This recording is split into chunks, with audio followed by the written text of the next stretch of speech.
When you breathe, air travels down your throat, through your windpipe, and into your lungs.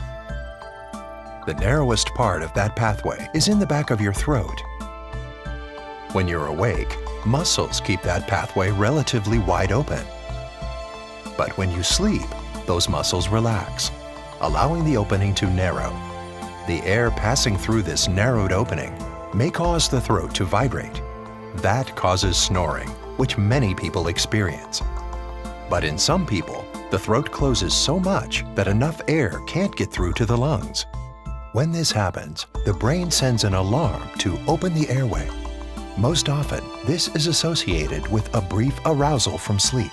The brain quickly reactivates the muscles that hold the throat open. Air gets through again, and the brain goes back to sleep.